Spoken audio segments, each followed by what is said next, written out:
Bonjour Jean-Louis Harouel, bienvenue dans la conversation et merci d'avoir accepté cette invitation. Jean-Louis Harouel, vous êtes agrégé de droit, professeur émérite de l'université Panthéon-Assas.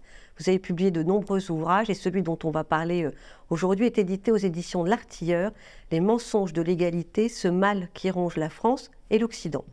Alors, ce mal qui ronge la France et l'Occident, j'imagine que vous avez choisi ce titre à dessein et pourquoi avoir distingué la France de l'Occident?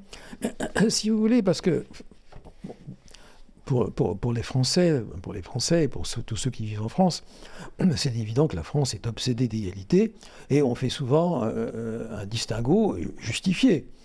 En disant, mais vraiment, regardez dans les autres pays européens, surtout regardez aux États-Unis, bien sûr, on réfère à l'égalité, mais il n'y a pas cette même obsession qui est beaucoup d'intervenants, beaucoup de voix qui sont autorisées, font vraiment un contraste tranché, effectuent un contraste tranché entre l'égalitarisme français et le reste, qui serait au fond beaucoup moins égalitaire et de ce fait infiniment plus viable. Mais en y regardant bien, on se rend compte qu'un certain nombre des phénomènes que j'ai étudiés dans ce livre, on les retrouve ailleurs. Simplement, ils sont exacerbés en France, mais ils sont tout aussi dangereux dans les autres pays. Et c'est pour ça que j'ai bien tenu, dans le sous-titre, à distinguer, à bien signaler qu'il s'agissait de la France à titre principal, mais de l'Occident en général. Bon, bah alors, vous dites, et là je vous cite, que les malfaisances de l'égalité sont mieux connues pour ce qui est du passé. Alors on va explorer ce passé pour mieux comprendre les conséquences désastreuses de l'égalité dans le monde contemporain, que ce soit en France ou ailleurs. Alors, on va commencer par les origines, le christianisme, on va parler du millénarisme, de la gnose, du message des évangiles. Je vous laisse nous parler de tout ça et on abordera bien sûr le communisme aussi. Ben écoutez, c'est immense, donc je vais essayer, d'être synthétique. Alors, oui. Effectivement, on entend souvent que la folie d'égalité serait au fond une passion chrétienne. Et ça correspond à la fameuse phrase de Chesterton, des idées chrétiennes devenues folles. Et il me semble, après avoir beaucoup creusé cette question dans pas mal de livres déjà, il me semble que c'est pas à proprement parler une idée chrétienne, c'est davantage une idée qu'on retrouve dans des grandes hérésies chrétiennes, comme le millénarisme et la gnose. Parce que si on prend le christianisme stricto sensu, il y a indiscutablement une idée d'égalité, mais c'est l'égalité de l'intérêt que porte a priori le Créateur à ses créatures. Et après ça, il n'y a aucune égalité des résultats. Tout le monde passe au jugement, et le jugement, eh bien, il est très variable selon les dossiers. Et pour certains, c'est la béatitude éternelle, et d'autres, c'est la guéhenne, je passe le purgatoire pour simplifier, c'est la guéhenne. Sur le plan terrestre, il n'y a pas dans le christianisme, tout ça c'est au niveau du salut. On oublie toujours le christianisme, ce n'est pas une doctrine sociale et politique, c'est une doctrine du salut des âmes et pour le royaume de Dieu. Sur le plan terrestre, il n'y a pas dans le christianisme d'exigence d'égalité. Alors, ce qui est vrai, c'est qu'il y a dans le christianisme une ambiance générale de bienveillance, de sollicitude, qui peut aboutir psychologiquement à des attitudes égalitaires. Mais ce n'est pas du tout dans la doctrine chrétienne elle-même. Au contraire, par exemple, il n'y a pas du tout dans le christianisme d'exigence d'abolir l'esclavage. Même Saint Paul dit aux esclaves qu'ils n'ont qu'à profiter de la chance qu'ils ont d'être esclaves, parce que sur le plan terrestre, c'est une malchance, mais sur le plan du salut, ça peut être une chance, parce que si on est un esclave avec un mauvais maître, dur, cruel et méchant, et qu'on lui obéit de manière honnête et consciencieuse, eh bien, on a beaucoup plus de chances de gagner son salut que si on est évidemment un maître, même bon. Donc, pour Saint Paul, on prend acte. La vie terrestre n'est pas la vie céleste. Donc, alors, en revanche, du côté des hérésies, du millénarisme et de la gnose, là, on a indiscutablement une passion égalitaire, et notamment, dans le millénarisme, là, c'est là que c'est le plus évident. L'idée le millénarisme, c'est la promesse d'un royaume de 1000 ans où le Christ va venir régner sur la terre et où il va établir pendant 1000 ans de bonheur éperdu, de bonheur absolu, 1000 ans de bonheur. Et ce bonheur, très vite pour les doctrinaires du millénarisme, ça va être le bonheur d'un paradis communiste, d'un paradis totalement égalitaire. Et il y a, dans toute l'histoire du christianisme, il y a à côté du christianisme proprement dit, il y a ces croyances qui se rattachent à lui tout en le trahissant et qui exigent sur la terre un paradis communiste. Alors, à plusieurs reprises, des millénaristes ont essayé, des prophètes millénaristes ont essayé de construire ce paradis communiste, comme par exemple les Taborites de Bohême au XVe, comme les anabaptistes de Münster au XVIe, et à chaque fois, ça a donné évidemment un enfer. Alors à quel moment, justement, l'égalité fait l'objet d'une véritable idéologie? Vous parlez d'une religion séculière, c'est au moment du communisme ou avant? Alors, le communisme, comme doctrine, ensuite, le communisme, je dirais, sécularisé, laïcisé, c'est au XIXe que s'opère le basculement. Il s'intègre un communisme s'intègre dans un mouvement de pensée beaucoup plus vaste, complexe, multiforme, qu'on peut appeler la religion humanitaire. La religion humanitaire sort d'un progressisme qui lui-même émane pour point de départ un grand penseur médiéval, Joachim Flor, au XIIe siècle. Et de Joachim Flor va sortir une idéologie de progrès. Et cette idéologie de progrès, qui d'abord va être religieuse, va se séculariser, surtout au XVIIe et XVIIIe siècle, et donner les prodromes d'une religion de l'humanité, à laquelle se rattachent les socialismes, le communisme, et beaucoup plus près de nous, la doctrine des droits de l'homme.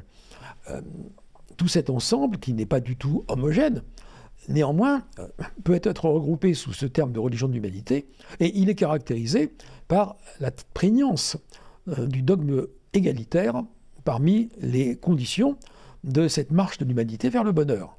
Parce que la religion de l'humanité, c'est un historicisme, c'est une croyance sur laquelle l'histoire du genre humain est programmée pour être une marche continue vers le bonheur, vers une société parfaite, par l'avenir radieux, ce qu'un dissident communiste avait appelé l'avenir radieux par dérision. Et cet avenir radieux, il sera évidemment parfaitement égalitaire. Donc, de manière différente, on retrouve l'égalité, aussi bien dans la religion, dans cette branche de la religion de l'humanité qu'est le communisme, que dans cette autre branche de la religion de l'humanité qu'est le droit de l'homisme. Alors l'objectif, c'est l'émancipation de l'humanité? L'émancipation de l'homme par l'égalité parfaite. Par l'égalité parfaite. Alors expliquez-nous comment cette recherche d'égalité peut générer une dictature. On a quand même deux exemples qui ne sont pas si loin de nous, qui ont eu des effets... La mécanique est simple, en fait. La mécanique est simple. Avec la passion de l'égalité, on va faire comme si l'égalité, c'était le bien commun. Comme si l'égalité, c'était l'intérêt général. Donc ça va être la dominante obligatoire des actions publiques. Et à partir du moment où on décide que l'égalité, c'est le bien commun, que l'égalité, c'est l'intérêt général, on est obligé de rentrer dans des logiques totalitaires. On est obligé de rentrer dans des logiques totalitaires parce qu'il faut avoir une classe de personnes qui gouvernent, qui légifèrent, qui jugent, qui administrent au nom de l'égalité. Et automatiquement, cette classe, eh bien, elle va tendre à exercer un pouvoir totalitaire, à exercer un pouvoir de plus en plus despotique, et qui, dans les anciens pays communistes, évidemment, cette classe, c'était la nomenclatura, et elle exerçait un pouvoir elle exerçait un pouvoir terrible, un pouvoir qui pouvait aller jusqu'au droit de vie et de mort des membres de la nomenclatura sur le citoyen lambda. Et d'ailleurs, on constate là quelque chose qui apparaît dans tous les cas que j'ai étudiés, c'est que toute recherche, je dirais, excessive d'égalité aboutit fatalement à la création d'une inégalité. Vouloir détruire une certaine inégalité aboutit forcément à en recréer une autre, et quelquefois et bien souvent plus terrible que la première. Dans la société communiste, on avait voulu supprimer les égalités socio-économiques. Eh bien, on avait voulu supprimer les inégalités socio-économiques. Eh bien, on a recréé une inégalité bien plus terrible encore, qui est le droit de vie et de mort des membres de la classe politique sur le reste des citoyens. Et ça, on trouve ça dans tous les domaines, dans le cas de l'école. Enfin bon. On va le voir, bien sûr. C'est pour ça que je vous dis ça maintenant, et j'arrête tout de suite. Oui. Non, mais c'était, je pense, important de reprendre la généalogie pour mieux comprendre ce qui se passe aujourd'hui. Alors, je vous cite, l'utopie socialiste a pris la forme de la social-démocratie en Europe occidentale, et c'est sous l'influence de cette idéologie qu'est apparu l'État-providence. Alors, est-ce que l'État-providence a des mérites? Il est venu en aide aux plus démunis, aux gens malades. On a créé le droit au salaire minimum, le droit au chômage, le droit à l'aide au logement. Est-ce que finalement, on a réussi, en mettant en place toutes ces choses-là, à éradiquer la misère? Est-ce que c'était nécessaire? Je voudrais vous entendre. Alors, l'État-providence a indiscutablement bien des succès à son actif. Indiscutablement. Mais il faut bien voir que c'est ce que j'essaie de montrer dans ce qui m'est apparu en recherchant, au fond, sur tout cela, parce qu'au fond, on vit tous dans l'État-providence, et à un titre ou à un autre, à un moment ou à un autre, on a, me semble-t-il, tous à un moment donné, raison de s'en satisfaire, même s'il y a d'autres, dans d'autres moments, on a beaucoup de raisons de s'en plaindre. Ce qui est ennuyeux dans l'État-providence, ce qui est pervers dans l'État-providence, c'est qu'il a contribué, la social-démocratie, la social-démocratie a contribué sous l'influence du communisme qui restait le modèle respecté, admiré, terrifiant, mais tellement mieux. Les sociodémocrates avaient conscience qu'ils étaient au fond des petits médiocres, des gens sans force d'armes, à côté de ces grands égalitaires qu'étaient les communistes. Eux, c'était des vrais. C'était la vraie égalité, l'égalité communiste, dans les années 50, 60, 70. Oui, l'inconvénient de la social-démocratie, c'est qu'elle a vraiment travaillé à cette divinisation de l'égalité. Et ça, c'est mauvais. Parce que l'État-providence n'est fiable.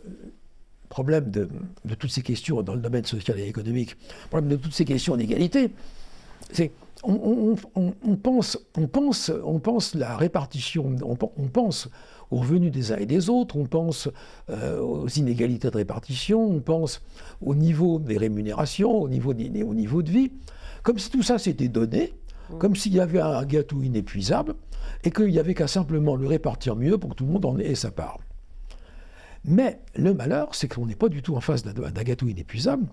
Le grand économiste Fourastier a écrit toute sa vie qu'un peuple ne peut pas consommer plus qu'il ne produit, et que quand avec l'excès d'égalité, l'excès de croyance en l'égalité, l'excès de recherche de l'égalité, eh bien, on contribue à affaiblir l'économie, à abîmer l'économie, eh bien, on fait que l'État-providence n'a plus rien à redistribuer, parce que tout simplement, la société s'appauvrit.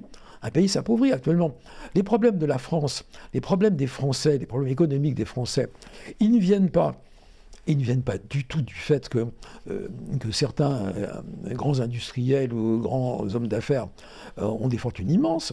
Ils viennent fondamentalement du fait que l'économie française produit beaucoup moins qu'elle n'a produit. Qu'on importe la moitié de ce qu'on mange, alors qu'on était un produit exportateur en agriculture. On n'a plus d'industrie, on n'a plus d'agriculture. Alors, il y a tout un tas de facteurs qui jouent là-dedans, mais ce n'est pas une affaire de répartition égalitaire, c'est juste une affaire d'appauvrissement du pays. Et vouloir remettre tout le temps des exigences d'égalité dans un système qui se casse la figure sur le plan économique et social, eh bien ça n'arrange rien, ça ne fait qu'épuiser davantage le système et l'appauvrir encore davantage. Ce qu'il faut, c'est chercher les causes de l'appauvrissement. Et les causes de l'appauvrissement, ce n'est pas l'inégalité. Ce n'est pas parce que le pays serait... D'ailleurs, la France est un des pays les moins inégaux du monde. C'est ce que vous dites, et ça c'est intéressant. Mais alors, il y a eu cette recrudescence de la pauvreté en voulant justement mettre un frein à toutes ces inégalités. Alors, il n'y a pas que ça. Il n'y a pas que ça. La volonté de mettre un frein à toutes ces inégalités, évidemment, décourage beaucoup l'activité économique. Donc, c'est un facteur de pauvreté. Mais parmi les autres causes, eh bien, il y a un autre aspect de la doctrine égalitaire qui est le libre-échangisme, qui consiste à vouloir mettre à égalité tous les travailleurs du monde sans tenir compte des niveaux de vie des pays auxquels ils appartiennent, qui aboutit finalement à mettre l'ouvrier chinois directement en concurrence avec l'ouvrier français, le fermier ukrainien directement en concurrence avec le fermier de la Beauce, alors que même le fermier de la Beauce, où les exploitations peuvent faire 500 ou 1000 hectares, il est forcément battu d'avance par rapport aux grandes fermes ukrainiennes qui ont des dizaines de milliers d'hectares. En plus, les niveaux de rémunération ne sont pas les mêmes. Donc ce libre-échange... Alors, le libre-échangisme, là encore, moi je suis un libéral, à beaucoup d'égards. Mais ce qui est dangereux, je suis un libéral pragmatique, justement comme l'était Jean Fourastier. Un libéral pragmatique, mais je ne suis pas un libéral religieux. Alors, chez beaucoup de libéraux, le libéralisme devient une sorte de religion et il faut appliquer le dogme. Lorsque j'étais professeur, j'ai participé un jour à un colloque, à un symposium. C'était pas un colloque, c'était un symposium, c'était quelque chose de très fermé, organisé par un grand think tank américain. Ça se passait en anglais. Et on nous disait, ben, vous êtes là pour discuter des dossiers et pour donner vos arguments. Pour donner vos arguments, on préfère avoir vos arguments là, dans un petit cercle, que de les recevoir un jour en pleine figure dans un débat public. Et j'argumentais, tout le monde était très libéral, moi j'argumentais en disant, bah, regardez, il y a des tas de domaines où l'État est indispensable. Il faut une action publique. Et je me rappelle un garçon extrêmement brillant, brillantissime, mais vous, c'est pas bien, vous discutez avec les faits et pas avec les idées. Ben, au contraire. Voilà. Le problème, c'est ça. Dans le réel, hein, le problème, c'est qu'un grand nombre de nos dirigeants ne sont pas dans le réel. Ils sont dans des religions. Exactement. Et la religion libérale en est une. Et là, le libre-échangisme, c'est une religion. Une religion, et cette religion, elle nous ruine. Elle nous a ruinés. C'est déjà fait. Alors, c'est déjà fait, justement. Est-ce qu'il y a des solutions? Est-ce qu'il y a un retour en arrière possible? Est-ce que vous croyez que le protectionnisme dont vous parlez serait une solution, et est-ce que ce serait possible et de quelle manière? Mais écoutez, je pense de toute façon que des actions brutales, simplificatrices, ne peuvent pas réussir. Mais il y a certainement des moyens de revenir à davantage de protectionnisme. Je pense qu'il faudrait... le marché commun était un protectionnisme, et ça marchait bien. C'était un protectionnisme, il y avait 6 pays. Donc il y avait la France, l'Allemagne, l'Italie et les pays du Benelux. C'est-à-dire, en fait, simplement l'Empire carolingien. C'était l'Empire carolingien. C'était l'Empire carolingien. Et entre ces 6 pays qui avaient grosso modo, qui n'étaient pas exactement au même niveau de vie, mais qui avaient des niveaux de vie assez homogènes, il y avait un marché commun, et donc une absence totale, une parfaite circulation, mais à l'égard du reste du monde, il y avait... et à l'égard du reste du monde, il y avait des barrières douanières, il y avait un protectionnisme. Et l'Europe a voulu s'ouvrir au monde, l'Europe a pratiqué la religion libre-échangiste avec enthousiasme. Et là, il faudrait que l'Union européenne revienne sur ces... Il en est vaguement question. Revienne sur cette espèce de... Alors, en plus, avec les normes, avec la folie des normes françaises, déjà que les normes bruxelloises sont terribles, la France, pour jouer les bons élèves, se croit toujours obligée d'en rajouter encore dans la dureté des normes. Donc, elle plombe, les gouvernements plombent tout le temps l'activité économique du pays. Et donc déjà, revenir à un protectionnisme européen, Et je pense qu'il faudrait aussi revenir à l'intérieur même de l'Union européenne à un protectionnisme, interne. Parce que ce n'est pas normal. Vous voyez, actuellement, par exemple, en France, les entreprises de rénovation des immeubles à Paris n'emploient que des salariés détachés. Ils gardent 3 ou 4 ouvriers, 3 ou 4 employés ouvriers dans ces entreprises qui font les renouvellement des immeubles, 3 ou 4 ouvriers à eux, ils sont leurs salariés d'abord pour avoir quelques salariés français. Ça ferait quand même très mauvais effet d'une entreprise qui n'aurait aucun salarié français. Et puis pour assurer un peu le suivi et la continuité de l'entreprise. Et pour le reste, eh bien, ce sont des ouvriers qui viennent d'autres pays européens où les salaires et les conditions sociales de protection sociale sont beaucoup moins et puis ça leur évite aussi d'avoir des charges et donc, qui tue complètement l'emploi. Qui tue complètement l'emploi. Complètement. Les délocalisations ont tué l'emploi pour les choses qu'on peut importer. Et la libre circulation à l'intérieur de l'Union européenne des salariés eh bien, a tué le reste de l'emploi pour les choses qu'on ne peut faire que sur place. Donc il est clair que, je ne sais pas, il n'y a pas de solution miracle, mais il me semble impossible de continuer comme ça. Il me semble impossible de continuer comme ça. Il me semble impossible de continuer à vivre, de continuer qu'une économie comme celle de la France continue à exister et à vivre, en arrêtant de rien produire, ou de presque rien produire. Donc en fait, il faudrait une augmentation de la production et de la productivité du travail aussi. Exactement. Augmentation de la production, réamélioration de la productivité qui est en train de baisser dans beaucoup de domaines en France, et moins d'égalitarisme. Ben c'est là qu'on voit que les revendications égalitaires, finalement, sont un frein à la progression. Et les revendications égalitaires, c'est encore quelque chose qui fait couler davantage de radeaux. Alors, j'aimerais qu'on revienne à ce que vous avez dit au début. Vous dites, selon le règne actuel de la religion de l'égalité, détruit l'autorité de ceux qui recherchent l'intérêt général. Or, l'égalité n'est pas le bien commun, donc il y a une confusion. Et j'aimerais savoir, Jean-Louis Harouel, comment créer du bien, comment faire pour qu'il y ait du bien commun? Eh bien, il faudrait revenir, me semble-t-il, à une recherche de ce qu'est le bien commun. Il faudrait le redéfinir. Actuellement, il faudrait le redéfinir. Et ce sont des évidences. Ce sont des évidences, mais on les oublie tellement qu'il est nécessaire de les redéfinir. Beaucoup plus que d'égalité, une population a besoin d'abord de sécurité. La première condition d'existence relativement heureuse d'une population, c'est l'existence d'une sécurité. On a tendance à oublier que la conquête d'un ordre public, d'une sécurité, c'est quelque chose qui est rare à travers le monde. C'est quelque chose qu'on est en train de perdre en France, complètement. Et c'était le travail. Ça a été le travail de génération et de génération et de génération. Ça s'est construit progressivement, difficilement. Et donc une sécurité, la liberté. La liberté, le bien commun, c'est d'abord la sécurité.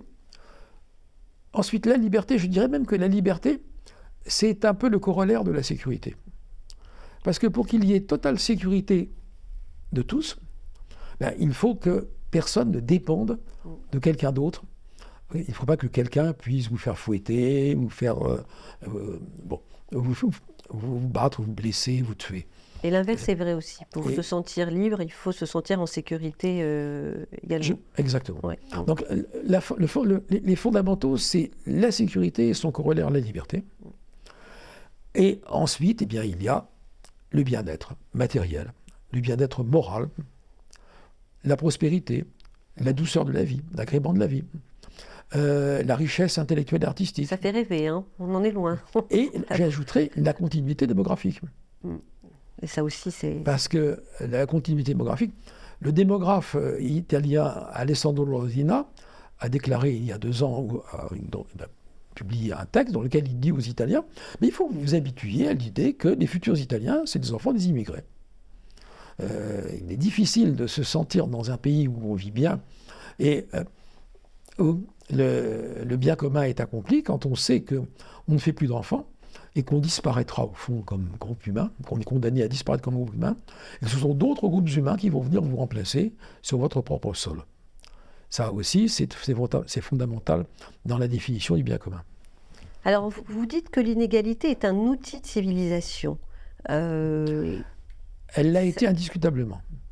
Elle l'a été indiscutablement depuis des millénaires. On peut dire que ce sont deux facettes du même phénomène. La civilisation et l'inégalité sont les deux facettes du même phénomène, ce qui fait que nous sommes, nous tous, si on cherche nos ancêtres en dehors des quelques personnes qui peuvent dire « moi, je descends de telle ou telle famille », et encore, on ne connaît pas tous ses ancêtres. Même quand on est dans ce cas-là, on ne connaît pas tous ses ancêtres. Parce que 10 à la puissance 2, ça fait 1024. Ce qui veut dire que normalement, en 3 siècles, on a 1024 ancêtres.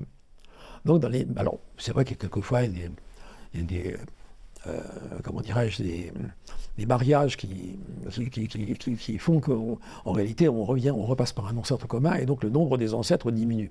Le nombre des ancêtres réels diminue. Mais idéalement, en 3 siècles, on a 1024 ancêtres. Ce qui veut dire que si on va encore plus loin, on en a des millions. Et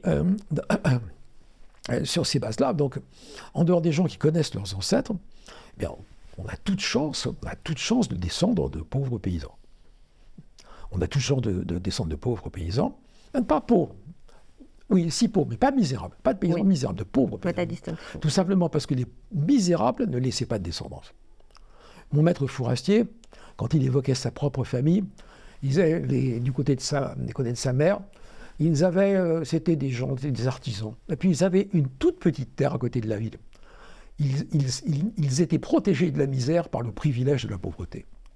Ils avaient le privilège d'être pauvres, ce qui par rapport aux misérables était quelque chose de merveilleux.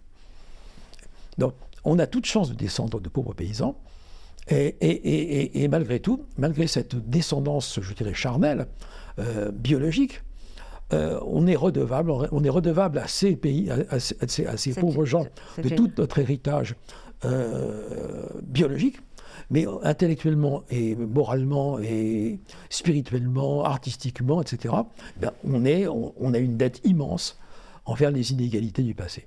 Parce que c'est seulement dans un climat inégalitaire qu'a pu se dérouler, se développer, se concrétiser ce merveilleux patrimoine de l'humanité.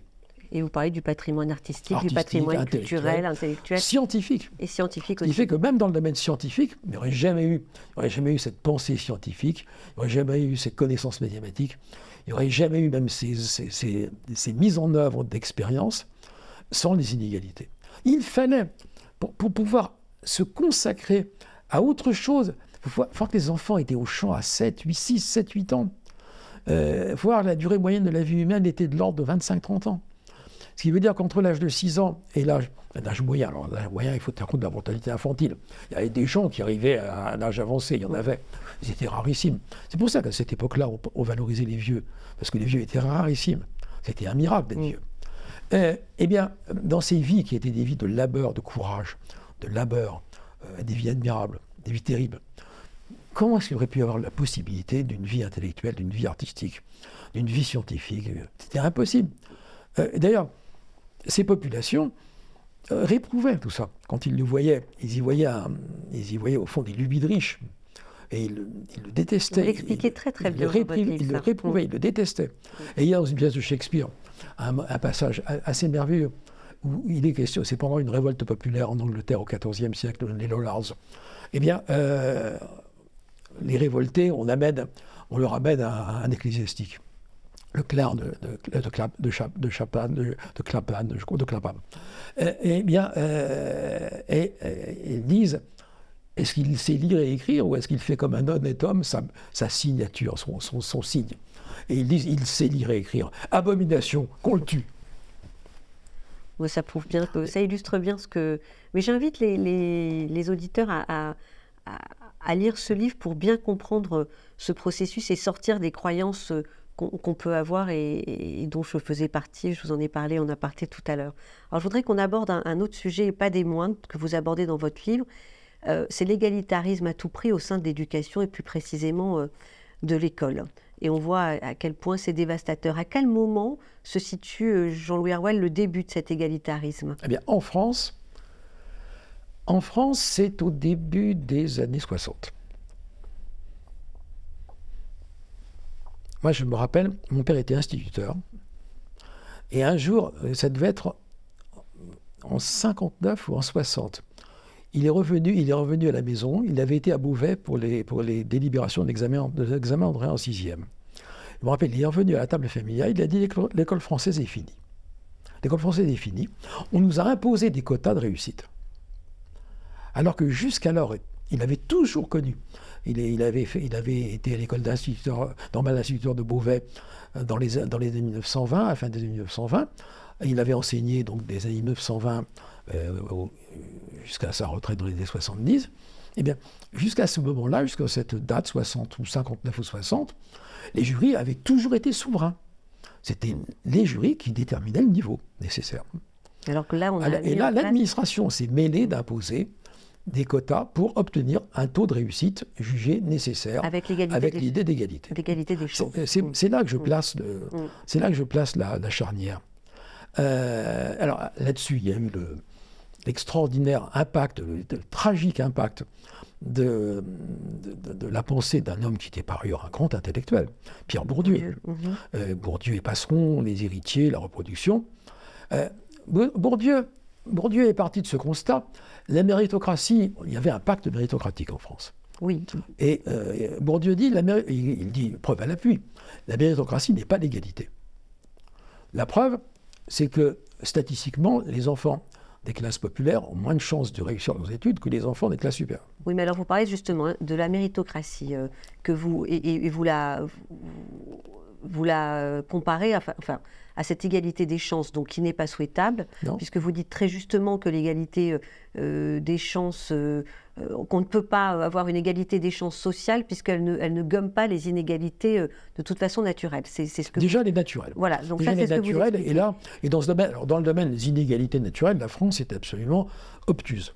Il y a en France un refus d'admettre, et actuellement des biologistes de grand talent qui publient des recherches extrêmement convaincantes. Eh bien, en France, on ne veut pas les admettre. Mais c'est pourtant très étonnant, je trouve. Enfin, il y a des beaux, il y a des moins beaux, il y a des gens intelligents, il y a des gens moins intelligents. Enfin, je trouve que c'est mettre la poudre. Et les dons, par exemple, prenons par exemple le don, l'art de chanter. Par exemple. L'art de chanter.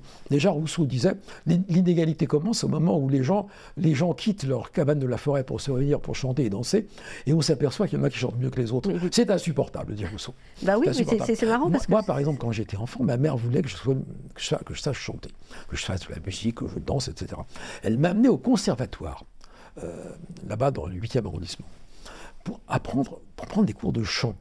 Au bout de 2 semaines, le maître de chant a dit, madame, reprenez cet enfant. Bah oui, non mais... J'étais incapable de chanter. Bien sûr, et donc on veut à tout prix. Alors donc en fait, je trouve qu'on jette de la poudre aux yeux en faisant des études approfondies peut-être, et je ne voudrais pas remettre en question qui suis-je d'ailleurs pour le faire, ces travaux de grands intellectuels ou de grands savants. Enfin, en tout cas, on s'aperçoit que cette égalité des chances, et vous le dites dans votre livre, ne fonctionne pas. Et si on voulait essayer, si on voulait essayer de faire disparaître les inégalités des chances liées au milieu social, eh bien, il faudrait qu'il y ait dans chaque famille un inspecteur de l'égalité. Parce qu'il ne faudrait pas que dans une famille, on parle, par exemple, de choses élevées intellectuellement, et que dans une autre famille, on n'en parle pas. Et donc, il faudrait que des inspecteurs soient présents dans chaque famille, qu'ils se réunissent pour donner un barème, pour nourrir un algorithme qui fournisse un barème particulier à chaque enfant en fonction de ses chances. Et tout ça, c'est pas sérieux. Non, c'est pas sérieux. C'est pas sérieux, c'est pas honnête, c'est mentir aux gens. C'est également oublier qu'il n'y a pas que les aspects strictement intellectuels, qu'il y a également les aspects psychologiques, moraux, psychologiques, et qu'il y a des enfants de familles très avantagés socialement, mais qui ont sur le plan moral un vide et sur le plan affectif un vide terrible, qui les handicape beaucoup plus que des enfants qui appartiennent à des milieux populaires. Alors comment reprendre justement, remettre... Donc on ne faut pas chercher l'égalité dans tout ça, c'est de la folie. C'est de la folie, et c'est forcément inquisitorial. Alors, comment reprendre en considération, justement, prendre en considération les questions de talent et des mérites? Est-ce que c'est possible? Est-ce qu'on peut y revenir? Il faudrait essayer. Cette vertu justement, de la méritocratie qui existait, qui mettait en place des concours, des systèmes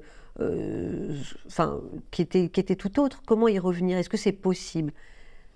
Mais il y a un énorme travail pédagogique à faire. Bah oui, mais alors il y a plein de réformes à remettre. Il y a un énorme travail pédagogique à faire, mais déjà pour convaincre, au point où on en est, ce qu'il faut, c'est convaincre les parents.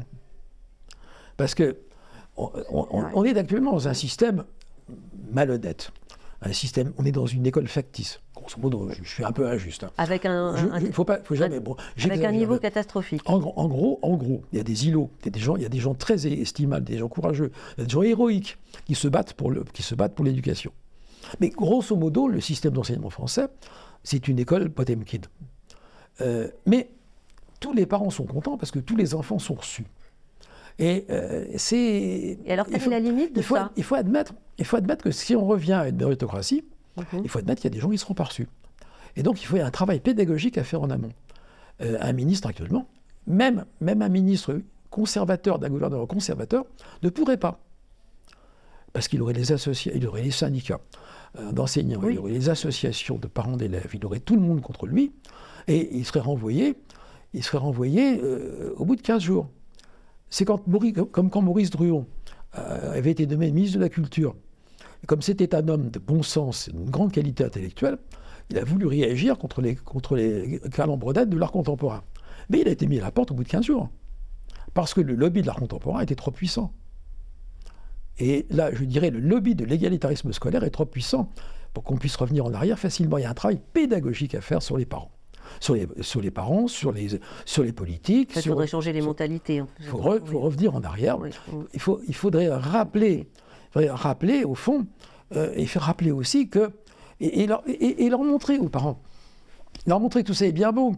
Et elle est bon que sur le plan narcissique immédiat, c'est bien, parce que personne n'est collé. Tout le monde est reçu. Tout le monde est reçu, personne n'est collé. Mais le problème, c'est qu'avec les diplômes qu'on a, avec un bac qui ne vaut plus rien, il n'y a plus d'ascenseur social. Et il faudrait faire voir aux parents que remettre en route l'ascenseur social passe par la méritocratie, et que la méritocratie suppose des échecs. Mais il ne faut pas non plus que les gens se disent que l'échec scolaire est une catastrophe. L'école, c'est également une folie égalitaire française de penser qu'il n'y a que l'école. Il n'y a que l'école et qu'il n'y a que dans l'école que le parcours généraliste. C'est une folie. À partir de 12-13 ans, l'intelligence se diversifie. C'est Lucien Febvre qui écrivait cela. Et Lucien Febvre, de l'École des Annales, un très grand historien, disait à partir de 10, 11, 12, 13 ans, l'intelligence se diversifie. Avoir un parcours unique, la folie, c'est monstrueux, c'est barbare. Moi, j'avais un ami très cher qui était charpentier, qui était un homme d'une intelligence que j'ai rarement rencontré.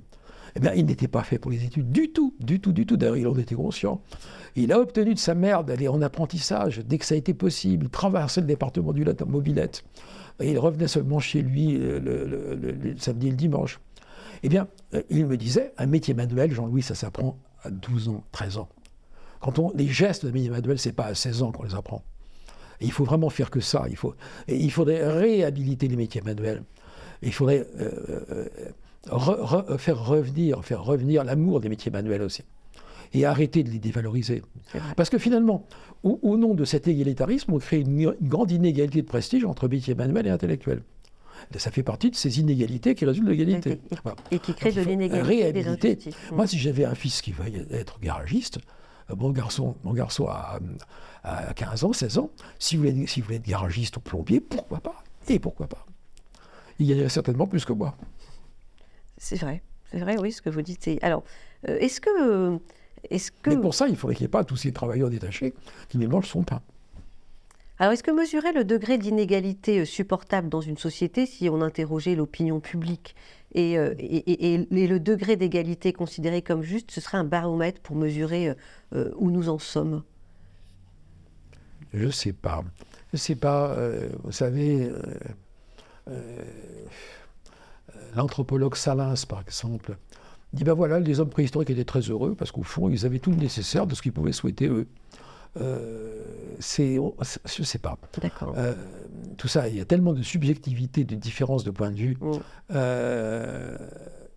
Moi, je pense que ce qu'il faut simplement, c'est chercher à créer de la richesse. Il faut essayer d'être juste.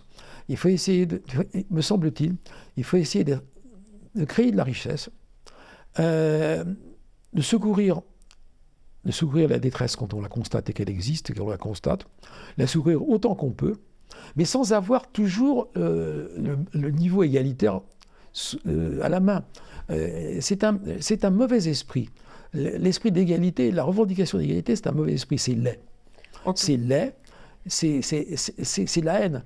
C'est de la haine, c'est de la jalousie, c'est de la haine, c'est de l'envie sociale. C'est devenu pourtant une véritable idéologie et je dirais un état d'esprit, une vision du monde, voire un idéal. Donc, on vit sous le haine, au fond de la haine sociale. On vit dans un esprit de haine sociale on ne le dit pas comme ça, mais ça revient à ça. Alors plus que défendre l'inégalité, peut-on dire que vous combattez, Jean-Louis Harouel, l'égalitarisme à tout prix? Alors, je combats l'égalitarisme et je rectifie quand même des injustices. Parce que il y a quand même une injustice envers l'inégalité, c'est qu'on la rend responsable de la pauvreté. Or, elle n'a jamais été, elle n'est pas responsable de la pauvreté. Et ça, donc ça, c'est je refuse un mensonge. Je refuse un premier mensonge. Et je pense qu'il faut également reconnaître à l'inégalité tout ce qu'on lui doit. L'immense dette qu'on lui doit dans le domaine de la vie intellectuelle, artistique, scientifique, etc. Et je pense que, si vous voulez, ce qu'il faut, faut pas chercher l'inégalité. Je ne cherche certainement pas l'inégalité. Je pense que ce qui est raisonnable, c'est d'être réaliste. De se dire que ce qui est à souhaiter, c'est que chacun ait le maximum de ce qu'il est susceptible d'avoir, eu égard aux circonstances générales dans lesquelles il vit, eu égard au talent dont il est porteur, etc. Et que ça n'est pas un service à rendre aux gens de leur mettre le nez sur l'inégalité et au fond, de les obséder d'inégalité. Et nos gouvernants, en cela, et je dirais, nos systèmes de valeurs, plus loin encore que nos gouvernants, nos systèmes de valeurs sont pervers. Parce qu'ils nous enferment dans cette dialectique de l'inégalité, dans cette obsession de l'égalité, et c'est une consommation d'énergie immense, une perte d'énergie immense. Et vous connaissez évidemment la théorie freudienne de l'économie d'énergie. Toute l'énergie qu'on met dans quelque chose, on ne la met pas ailleurs, on n'en a pas pour mettre ailleurs. Donc on gaspille notre énergie stupidement à pourchasser l'inégalité, alors que ce qu'il faudrait, c'est créer de la richesse pour le plus grand nombre possible. Alors justement, en vous lisant, et on va conclure là-dedans, j'ai plutôt l'association, parce que vous venez d'en parler, vous défendez une société qui récompense les talents, qui encourage les mérites et qui secourt ceux qui en ont besoin. Donc vous n'êtes pas effectivement à défendre, je dirais, enfin vous prenez surtout cette justice et ce bien commun. Et ça me fait penser, puisque vous disiez qu'on était obnubilé par cette volonté d'égalité, elle est dans notre devise républicaine. Oui. Alors, et moi, je l'enlèverais. Alors justement, c'est ma question. Et on la remplacerait par quoi? Je mettrais liberté, sécurité, fraternité. Parce que la sécurité, c'est l'essentiel, c'est la base, c'est la base du contrat social, c'est la raison d'être de l'État et de la société, de la vie en société, c'est la sécurité. Or, et beaucoup de peuples à travers le monde n'ont pas la chance d'avoir la sécurité. Et quand on n'a pas la sécurité, eh bien les droits, ça ne sert à rien. Quand on sait qu'on peut être enlevé, kidnappé, tué, rançonné, que vos proches peuvent l'être, eh bien, à ce moment-là, je dirais que les droits, ça ne compte pas, ça n'existe pas, c'est du papier. C'est du papier. Donc la sécurité, je mettrais liberté, sécurité, fraternité. C'est quand même plus sympathique que l'égalité. Eh bien, merci beaucoup, Jean-Louis Harouel, et puis à votre prochain livre. Merci en tout cas de nous avoir éclairés. Merci infiniment à vous. Merci à vous. Merci à vous.